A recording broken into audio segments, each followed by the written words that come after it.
Nah, sekarang kita akan mencoba melakukan simulasi. Nah, untuk mengilustrasikan bagaimana simulasi dilakukan di uji multiple mean, saya akan menggunakan contoh yang lebih sederhana ya. Jadi di sini misalkan saya punya 3 grup ya. Ini grup pertama, ini grup kedua, ini grup ketiga nih gitu ya. Dan kalau di kasus yang tadi tuh ada 3 grupnya, itu masing-masing grupnya kan ada 19 unit observasi. Nah, di sini saya pakai yang lebih sedikit ya. Kenapa? Supaya lebih mudah yang saya ilustrasikan gitu. Nah, di grup yang pertama, X bar-nya itu adalah kita jumlahkan semuanya ya, 1 tambah 2 tambah 1, 4, 4/3. Nah, di X bar 2 adalah 7/3. Ntar di X bar 3 tuh adalah ada 5/2 ya. Nah, kita hitung nih statistik MAD-nya berapa nih. Adalah sekitar 7/9 ya. Nah, sekarang kita akan melakukan simulasi nih. Nah, di simulasi pertama ini kita punya total ada 3 tambah 3 tambah 2 ada 8 kartu ya. Nah, 8 kartu ini kita akan aduk-aduk ya, kita akan campurkan ya. Kita akan campurkan ya. Ya. Ke 8 kartu ini kita akan campurkan dan kita akan bagi ke dalam ketiga grup ya gitu. Jadi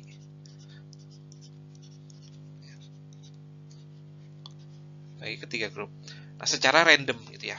Jadi bisa aja yang satunya ini tadi ada di sini nih ya. Nah, pindah ke sini gitu ya. Kemudian yang dua ini misalkan pindah ke sini. Kemudian satu ini pindah di sini gitu ya. Ya bisa aja kan ya. Kemudian dua ini nih pindah ke sini. Kemudian dua yang ini pindah ke sini. Terus tiga yang ini tetap di sini. Terus ini dua tiganya pindah ke sini semua. Gitu. Nah, akibatnya sekarang dalam simulasi pertama, sekarang X bar satunya jadi berapa nih? 2, 2, 3 itu adalah 7/3. Kemudian X bar 2-nya sekarang jadi ada 5/3. Dan kemudian X bar 3-nya sekarang jadi karena 22 berarti rata-ratanya 2 nih. Nah, di sini kita bisa hitung di simulasi pertama ini MAD-nya tuh berapa ya.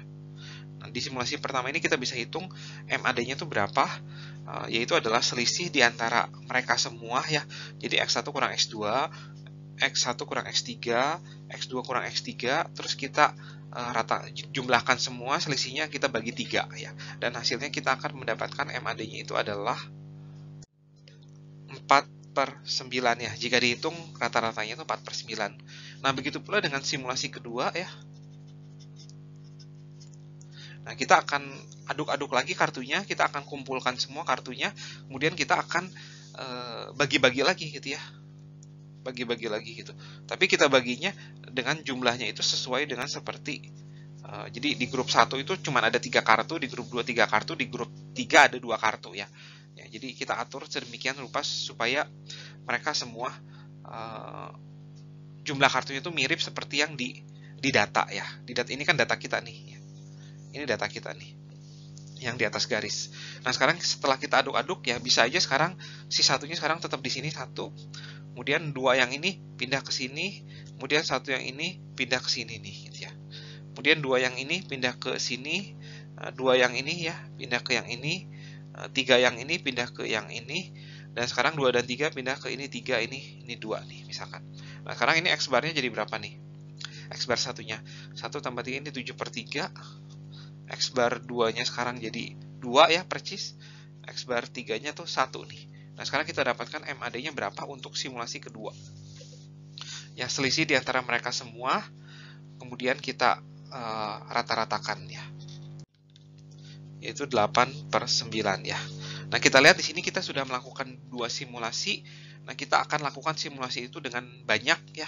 Banyak mungkin 1000 kali atau 2000 kali. Dan kita akan lihat nih, seberapa sering sih 7/9 terjadi dalam simulasi kita. Nah, kalau cukup sering, berarti artinya perbedaan itu hanya sekedar kebetulan. Tapi kalau jarang, itu lebih dari sekedar kebetulannya. Nah, kita akan coba ya.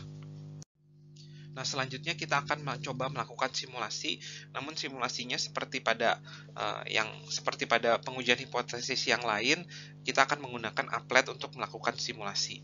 Nah, yang daerah sebelah kiri itu adalah data ya. Jadi ini datanya sudah saya input di sini. Ya, jadi saya tinggal input datanya.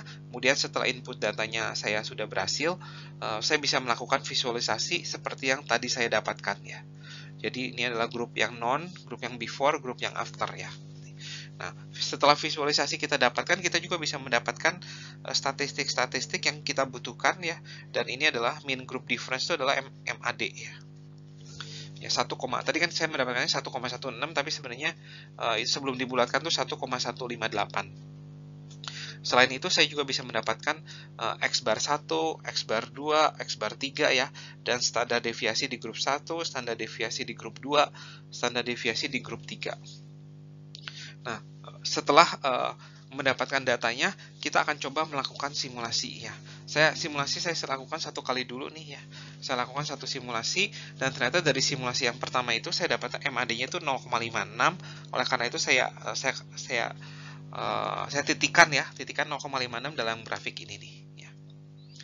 Ya, jadi kemudian saya akan lakukan simulasi yang kedua ya.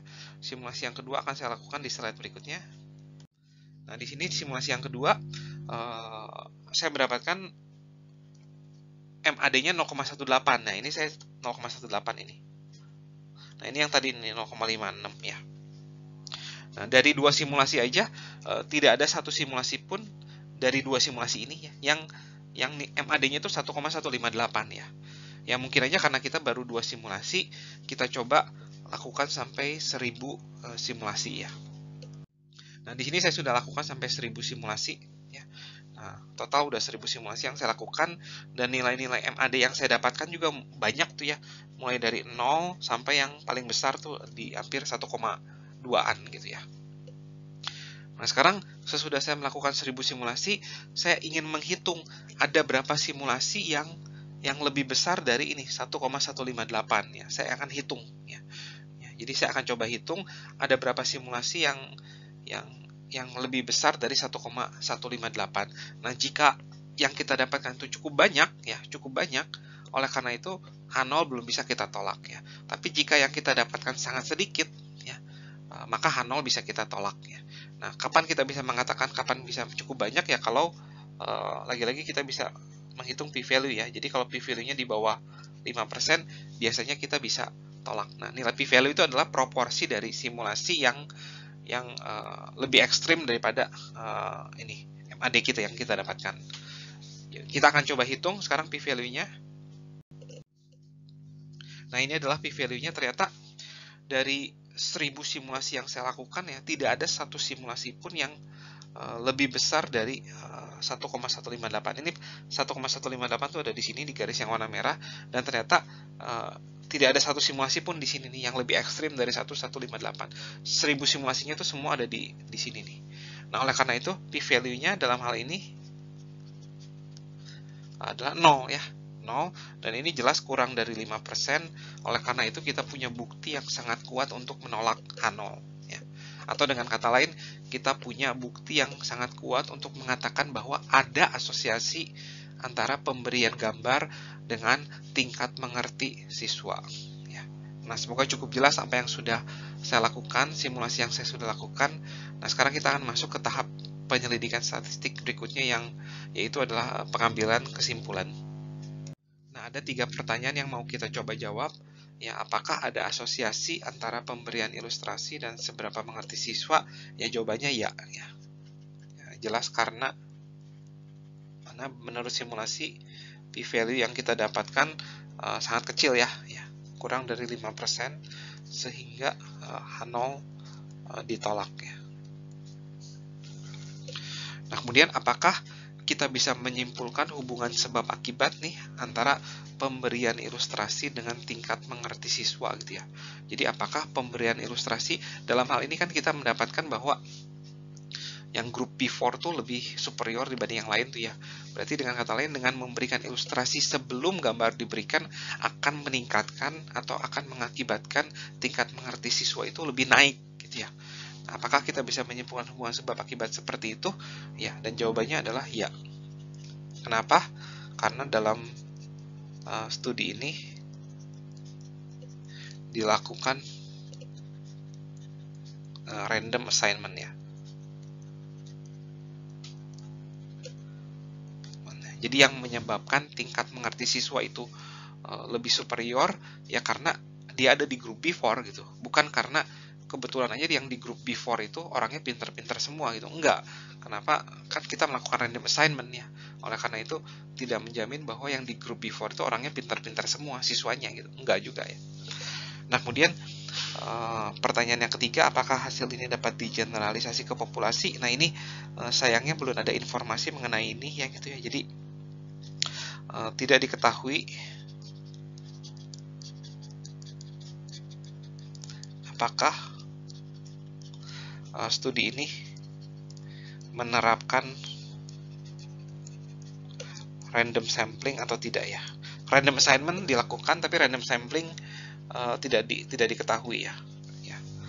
Jika menerapkan random sampling, maka bisa digeneralisasi ke populasi. Tapi jika tidak menerapkan random sampling, sebagai contoh, jika si 57 siswa itu hanya diambil dari satu kelas aja, ya berarti kelas yang lain tidak diambil, berarti ini bukan random sampling, ya berarti tidak bisa digeneralisasi ke populasi. Nah, semoga cukup jelas ya apa yang sudah saya jelaskan mengenai pengujian hipotesis berbasis simulasi. Selanjutnya kita akan belajar bagaimana melakukan pengujian hipotesis berbasis teori.